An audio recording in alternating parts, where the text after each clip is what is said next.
Boys and only boys, you girls who sincere अपनी class में.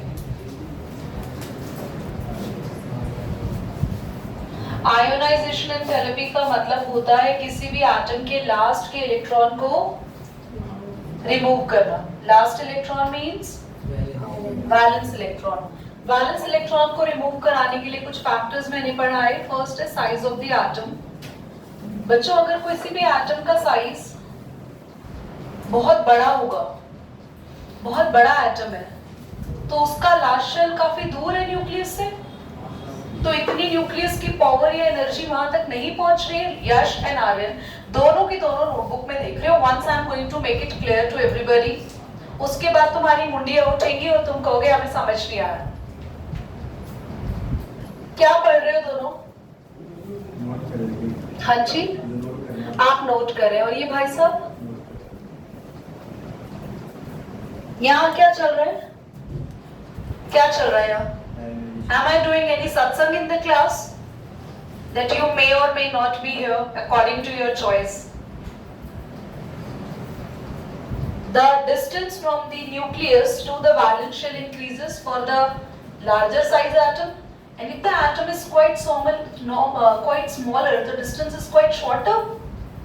And if the distance is shorter, the nuclear power to the last electron is quite higher. The electron is quite attracted towards the nucleus, and here in this case the electron is not being attracted much. So in this case you have to give less ionization enthalpy, but here to remove the electron the energy will be very higher. Now, so this relation is the inversely proportional. Are you getting my point? Everyone? Now listen. The second one is the charge of the. बेटा अगर आप मुझे खाली heading बता देंगे तो इससे आप लोग चार्ज ऑफ द न्यूक्लियस, बस ये सिंपल हो गया क्लास. कहीं पर भी मैं दो एटम लिख रही हूँ, एटम 1 और एटम 2, जिसमें ज्यादा न्यूक्लियर चार्ज होगा डायरेक्टली प्रोपोर्शनल है. भाई जिसका ज्यादा न्यूक्लियस अपनी चार्ज दिखाएगी तो उसको आयनेशन एंथैल्पी हमें क्या करनी पड़ेगी? ज्यादा, क्योंकि न्यूक्लियस ने पकड़ के रखा हुआ है तो इलेक्ट्रॉन निकालने के लिए एनर्जी हमें क्या देनी पड़ेगी? ज्यादा. नेक्स्ट पॉइंट,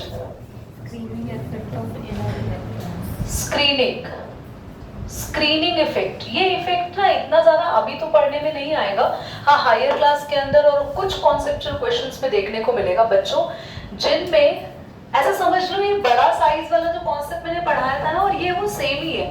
जितने ज्यादा शेल ऐड ऑन होते जाते हैं उतने ज्यादा शेल लास्ट के इलेक्ट्रॉन को क्या करते हैं? स्क्रीन करते हैं, छुपा लेते हैं. यस और नो? आपके पास मैंने दो एटम दिए कंपेयर करने के लिए, तो आप ये भी रीजन लिख सकते हैं कि हाँ इस एटम का साइज बड़ा है इसलिए इसकी आयोनाइजेशन एंथैल्पी कम है, या बड़े एटम के लिए ये भी लिख सकते हैं क्योंकि उसमें नंबर ऑफ शेल्स ज्यादा है तो उसमें स्क्रीनिंग इफेक्ट भी ज्यादा है. Is that clear? समझ में आ रहा है? और स्क्रीनिंग इफेक्ट का बस ये मतलब होता है more the number of shells more will be the screening effect. Screen का मतलब होता है टू हाइड, छुपा लेना. किसको? वैलेंस इलेक्ट्रॉन को. क्लियर? अगला बोलो क्या था? पेनिट्रेशन. पेनिट्रेशन का मतलब क्या होता है? पेनिट्रेशन जैसे हमने कील ली और दीवार में घुसा रहे, that means we are penetrating the nail inside the wall. हाँ बेटा, पेनिट्रेशन यहाँ पर अगर हम बोले तो दैट मींस इसका मतलब क्या है कि न्यूक्लियस का चार्ज कितनी जल्दी पेनिट्रेट कर रहा है, और जितना ये उल्टे है दोनों. अगर पेनिट्रेशन इफेक्ट ज्यादा होगा, जिस शेल में जितना ज्यादा पेनिट्रेशन इफेक्ट हुआ उतनी ज्यादा आयोनाइजेशन एंथैल्पी भी ज्यादा देनी पड़ेगी. और ये क्या था? जितना ज्यादा स्क्रीनिंग हुआ, जितना ज्यादा शेल्स ने पीछे वाले को छुपा लिया, तो उतनी आयोनाइजेशन एंथैल्पी हमें कम देनी पड़ेगी. तो पेनिट्रेशन इफेक्ट का मतलब होता है कि एक ऐसा शेल जिसमें सारा का सारा न्यूक्लियस का चार्ज पहुंच रहा है, सारा चार्ज उनमें से आर पार होके फिर दूसरे शेल पे जा रहा है, फिर यहाँ से पेनिट्रेट होके फिर चार्ज यहाँ जा रहा है, फिर यहाँ से पेनिट्रेट होके यहाँ से. तो सबसे ज्यादा पेनिट्रेशन किसमें होती है? वो है एस. उसके बाद पेनिट्रेशन किसमें होगी? फिर डी, फिर F. So if somebody asks from you which shell will have the most penetrating effect of the nuclear charge, S. इसीलिए सबसे ज्यादा डिफिकल्ट होता है किसमें से इलेक्ट्रॉन निकालना।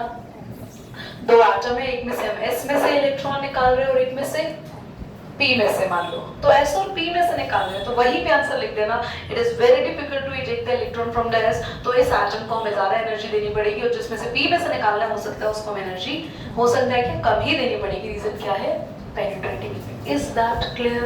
अगला पॉइंट बोलो। ये बना लेना वहां पे जो 3-4 लाइन छोड़ी। हाँ अगला क्या था? इसको मुझे अच्छे से कराना है, कुछ नोट करना है तो करो प्लीज, एक बार पॉज करो, कुछ नोट करना है तो करो। हाँ बहुत बढ़िया। रबड़ी पराठे से अब हम आते हैं अगले टॉपिक पे। तो जो हमारा अगला इफेक्ट है, सर अरमान आप बहुत एक्साइटेड और खुश नजर आ रहे हैं, अब आप यहाँ देखिए यही बैठा है ये अमन, सॉरी जो मैंने इसको ना अरमान बोल दिया ना, तो ये बॉयज ना पीछे देखने लग गए कि शायद पीछे कोई बच्चा बैठा हो जिसका नाम अरमान है। मैं और डर गई कि मैं कौन दिख रहा है। ये अरमान तो तेरी क्लास में आ गया। अरमान कौन? शिक्षक में खाता था मोटा सा मेरी छोटा मोटा अब याद आ गया मुझे। देखो इधर देखो, एवरीबॉडी इलेक्ट्रॉनिक कॉन्फ़िगरेशन, वो उसको वो बुलाती थी परी ब्रो, वही ब्रो याद है तुम्हें फर्स्ट डे जब वो आया था। इलेक्ट्रॉनिक कॉन्फ़िगरेशन हमें ये इफेक्ट पढ़ना है, देखो ध्यान से सुनना। आप लोगों ने पढ़ा लिथियम से छोटा है बेरिलियम, बेरिलियम से छोटा है बोरोन। तो भाई अभी हमने ये पढ़ा पीछे अभी साइज, बहुत ध्यान से सुनना मेरी क्लास में, यहाँ पर इस टाइम पे जो पढ़ा रही हूँ वेरी इंपॉर्टेंट, यहाँ से पक्का 100% क्वेश्चन आएगा आपके एग्जाम में। आई कैन बेट यू 100% इस टॉपिक से क्वेश्चन आएगा और आप सभी के स्कूल में आएगा, बहुत ध्यान से देखना। बेरिलियम से बोरोन पर जाते हैं तो हमें पता है कि बोरोन छोटा है और बेरिलियम बड़ा है, क्योंकि हम लेफ्ट से कहां जा रहे हैं? राइट पर जा रहे हैं।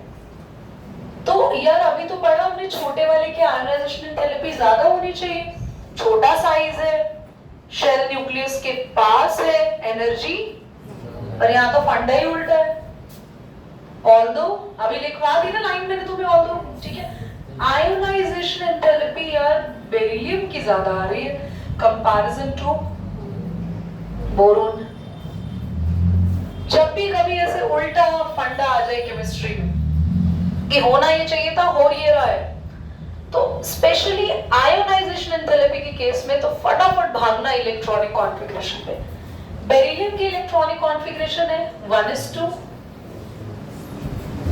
बोरोन की इलेक्ट्रॉनिक कॉन्फ़िगरेशन है 1:2, 2:3।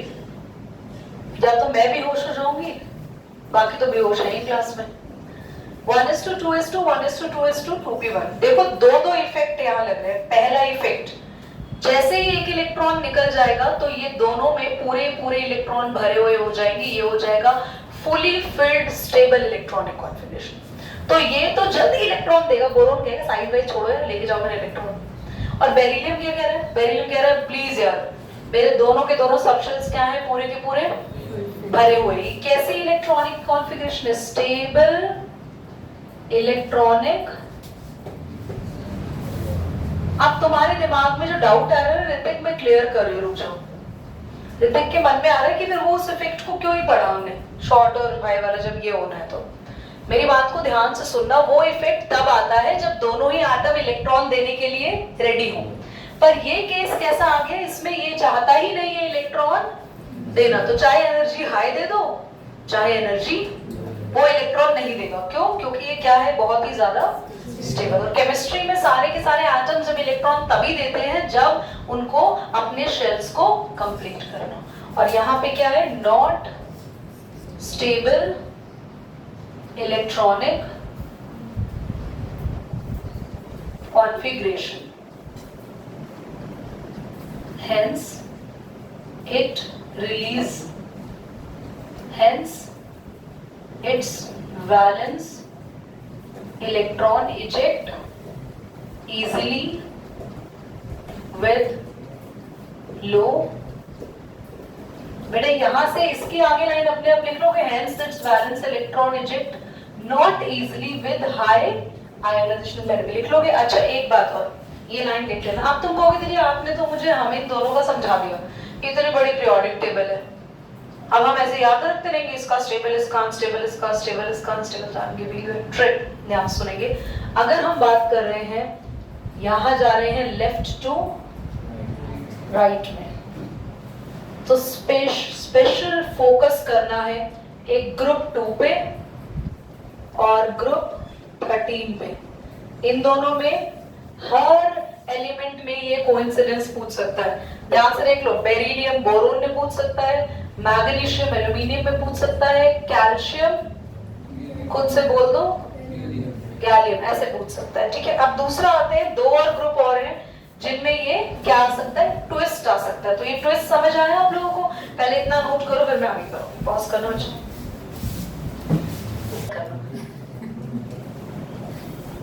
अच्छा देखो, हम लोग आते हैं अगर यहाँ पे पूरा राइट, प्लीज बच्चों प्लीज इधर देख लो। सबसे पहले जो ग्रुप नंबर 18 है उनके बारे में तो आप पूछो ही मत, सबसे ज्यादा हाईएस्ट आईई इनकी होगी क्योंकि स्टेबल इलेक्ट्रॉनिक कॉन्फ़िगरेशन है ना ग्रुप नंबर 18, नोबल गैस। ठीक है, और इनके जैसा ऐसा और कहाँ देखने को मिलेगा? ग्रुप नंबर 14 नहीं 15 नाइट्रोजन फैमिली, और ग्रुप नंबर 16 कौन सी फैमिली है? Oxygen family. सेम जैसा मैंने काम को बेरिलियम और बोरोन में कराया, सेम कॉन्सेप्ट आएगा। सेम ऑक्सीजन जो है, although oxygen is smaller in size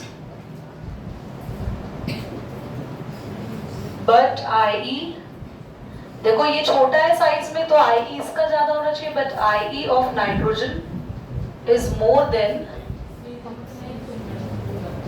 oxygen. Nitrogen का आई ऑक्सीजन से ज्यादा है, बहुत ध्यान समझना। नाइट्रोजन की इलेक्ट्रॉनिक कॉन्फ़िगरेशन होती है 1s2 2s2 2p3, ऑक्सीजन होता है 1s2 2s2। बच्चों ये 2p3 है, समझते हो? p में मैक्सिमम कितने इलेक्ट्रॉन होते हैं? यहाँ कितने हो गए?